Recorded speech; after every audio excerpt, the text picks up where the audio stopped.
Olá a todos, muito bem-vindos ao canal da Tribo Astral. O meu nome é Karina Coelho e este canal é dedicado exclusivamente à astrologia. Se é a primeira vez que estás a aceder ao canal e queres aprender astrologia passo a passo, recomendo que vejas os vídeos anteriores. Os vídeos estão numerados para que possas seguir a ordem e aprender de forma organizada e com maior facilidade esta sabedoria ancestral que nos oferecem os céus. Vou-te deixar na descrição do vídeo, portanto aqui em baixo, os links para que possas assistir. Também vou deixar o contacto para consultas de astrologia e o meu Instagram, onde vou dando informação relativa ao céu do momento, porque se estiver a acontecer no céu, também estará a acontecer na Terra e nas nossas vidas. Lembrem-se do princípio de correspondência. O que está em cima é como está em baixo e o que está em baixo é como está em cima. Então vamos lá ao tema de hoje, que são as casas astrológicas. Eu no vídeo 2, que se chama Descodificando a Carta Natal, eu já tinha feito uma abordagem às 12 casas astrológicas e ao significado das mesmas. Mas achei que era importante dedicar alguns vídeos para aprofundarmos mais o conhecimento das casas astrológicas. Então vamos começar por recordar o que são, afinal, as casas astrológicas. As casas astrológicas determinam o campo de ação dos signos e dos planetas. Ou seja, as casas astrológicas são os campos de experiência da vida terrena que recebe a energia dos céus, que se manifesta através dos planetas e dos signos do zodíaco. Então, cada casa astrológica representa uma área da nossa vida, sei lá, como por exemplo a vida familiar, a vida profissional, a vida social, e as 12 casas astrológicas cobrem todas as áreas da nossa vida. Para ajudar a perceber como tudo isto funciona, imaginem a vossa vida como um teatro com 12 palcos. Cada palco representa uma área da vossa vida. E os planetas que se encontram nesses palcos, ou seja, nas casas astrológicas, são os atores. E os signos do zodíaco são o figurino e a caracterização. Então, a posição de um planeta numa casa diz-nos que é nessa casa, ou seja, nessa área de vida, que vai manifestar a sua energia de forma mais intensa e notória. Por exemplo, se eu tiver Mercúrio na casa 2, lembram-se que a casa 2 é a casa da nossa economia e dos nossos recursos internos. Pode ter Mercúrio na casa 2, pode significar que vou ganhar a vida através da influência de Mercúrio. Eu também no vídeo 2 falei um bocadinho dos planetas e recordam-se que vos disse que Mercúrio representa, entre outras coisas, mas representa a forma como eu penso, como eu comunico. Então, ter Mercúrio na casa 2 pode significar que eu vou ganhar a vida a comunicar, ou seja, posso ganhar a vida como professor, ou como jornalista, ou como escritor, ou seja, uma atividade que tenha a ver com a comunicação. Então vejam a relevância desta informação, porque está-me a dizer aonde é que esta energia se vai manifestar. Toda esta informação é extremamente valiosa. Então, lembrem-se, eu digo isto, sou muito chata com isto, porque é mesmo muito importante, e tenho repetido quase em todos os vídeos, e hoje vou repetir outra vez, porque é mesmo importante que tenham consciência disto, é que quando olhamos para o mapa natal, nós temos sempre que ver o mapa em conjunto, ou seja, temos que analisar tudo, planetas, signos, as casas, as regências, os aspectos entre os planetas e também outras coisas mais, mas essencialmente isto que vos acabei de dizer, para fazer uma interpretação eficaz e eficiente. Não vale só olhar para uma coisa, olhar para outra.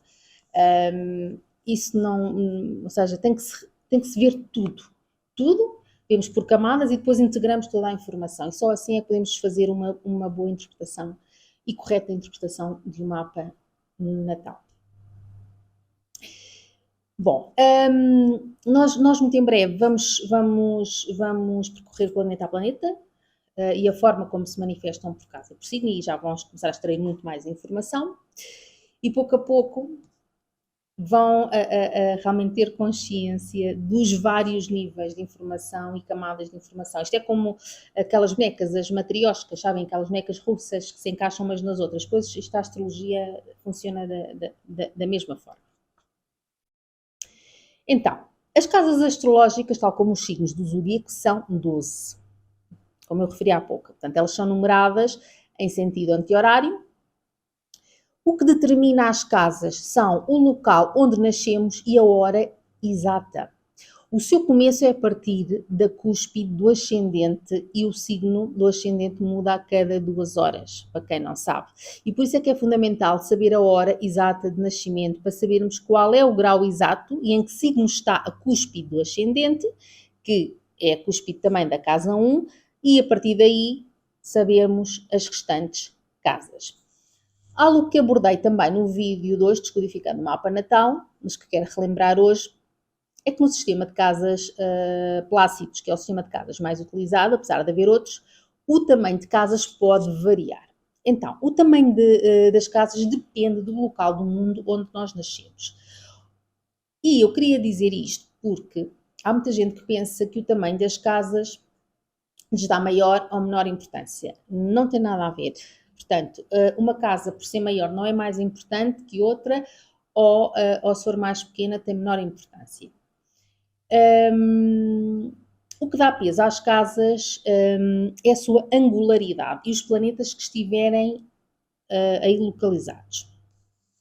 É também importante recordar que as casas estão divididas por linhas que se chamam cúspides e que já tenho falado, mas saibam que as casas estão divididas por essas linhas, que se chamam cúspides, e que marcam o início e o fim de cada casa astrológica.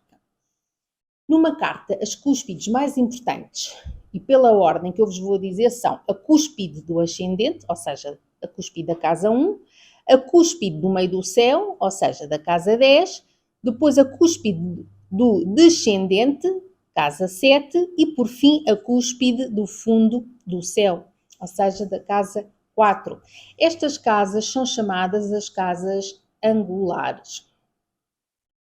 Tal como os signos e os planetas, também as casas são classificadas e uma forma de classificação tem a ver com a angularidade das casas.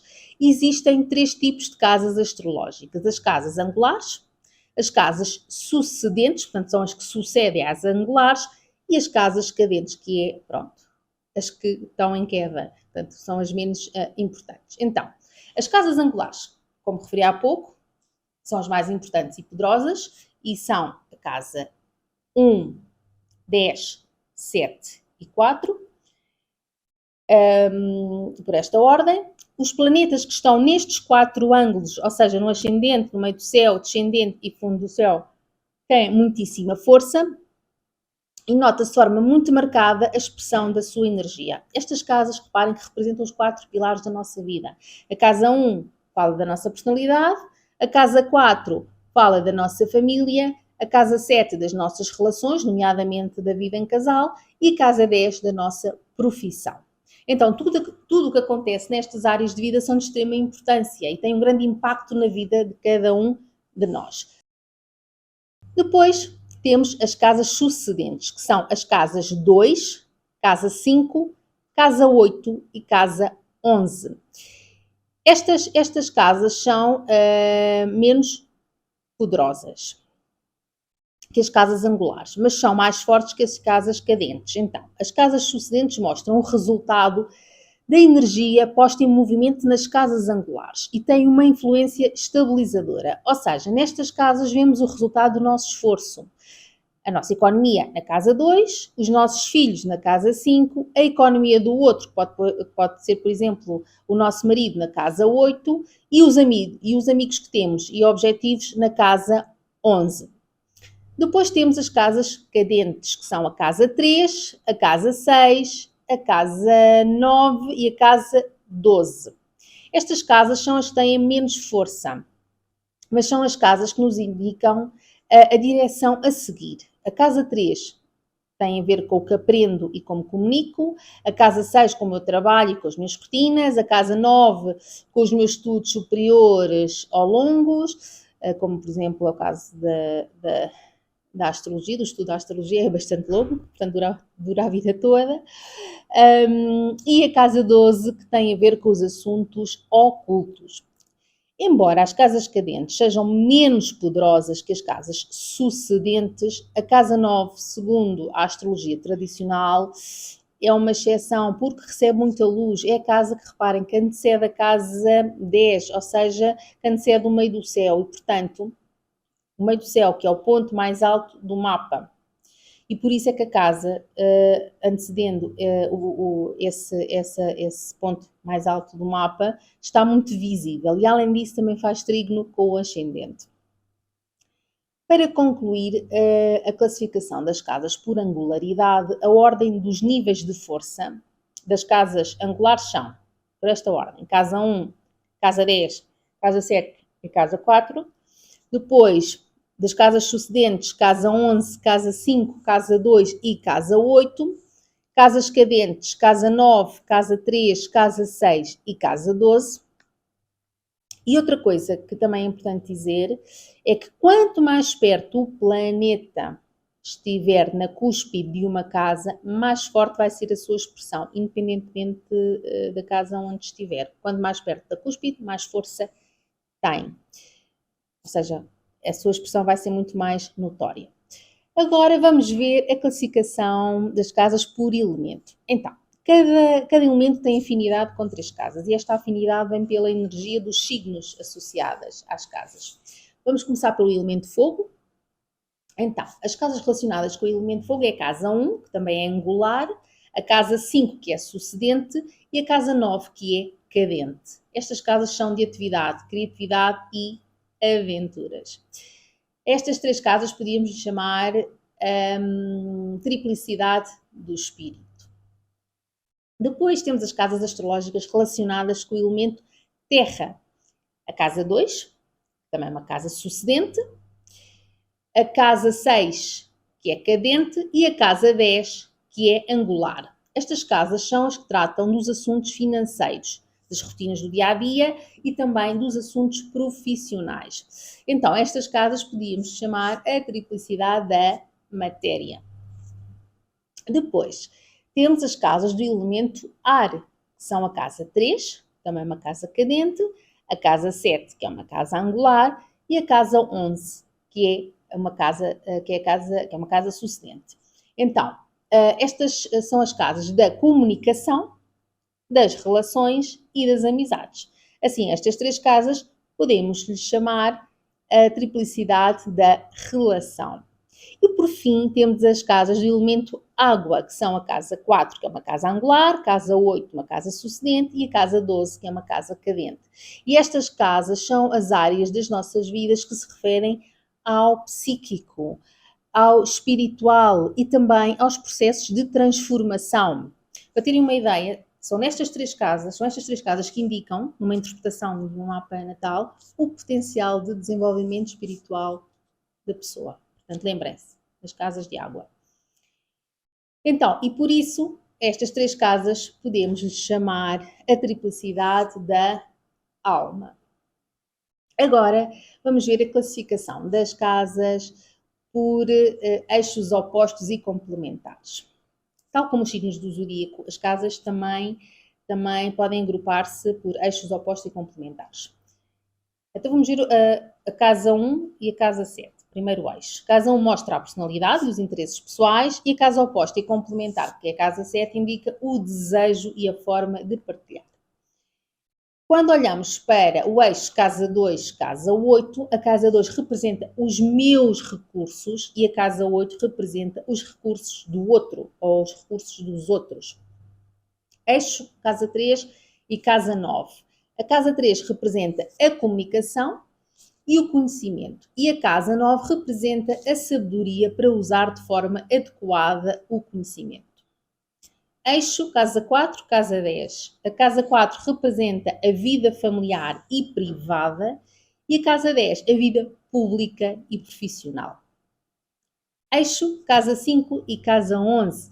A casa 5 representa a criatividade pessoal e a casa 11 representa a criatividade em cooperação e também a consciência coletiva e social. E por fim, a fechar o ciclo dos eixos opostos e complementares, temos o eixo casa 6 e casa 12, onde a casa 6, desculpem, representa o serviço prático, o serviço terreno, e a casa 12 representa o serviço espiritual. Como podem ver, são opostos, mas se complementam. Portanto, é muito, muito, muito interessante.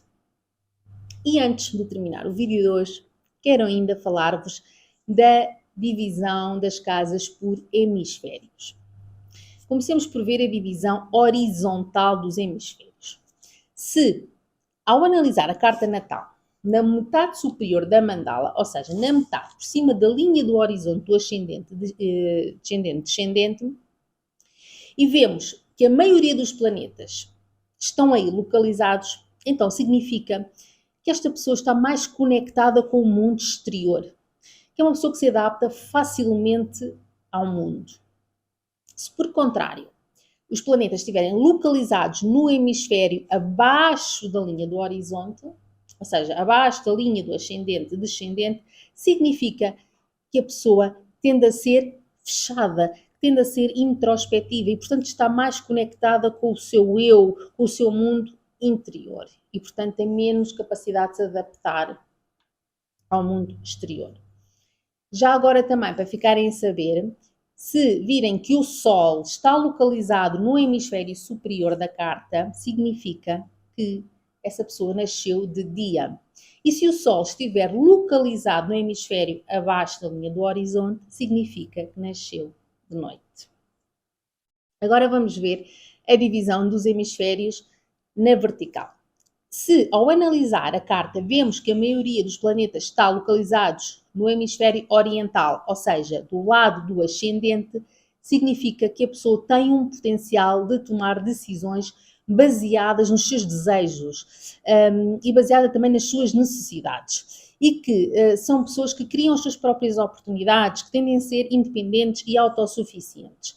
Mas, quando a maioria dos planetas está localizado no hemisfério ocidental do mapa, ou seja, do lado do descendente, significa que a pessoa tem tendência a tomar as suas decisões com base nos desejos e necessidades dos outros. E normalmente a motivação e as oportunidades também vêm do outro. Então são pessoas que realmente vivem pouco em função de si mesmas, mas sempre em função dos outros. Por hoje é tudo. Espero que não tenha sido demasiado longo e que não tenha sido demasiada informação, mas sem dúvida alguma o que falámos e aprenderam hoje vai dar-vos uma compreensão mais profunda das casas astrológicas e vai-vos ser muito, muito útil. Acreditem que esta informação é muito rica. Um beijo cheio de luz a toda a tribo e cá vos espero na próxima sexta-feira para continuarmos a descobrir todo o potencial e informação que nos dão as casas astrológicas. Até lá!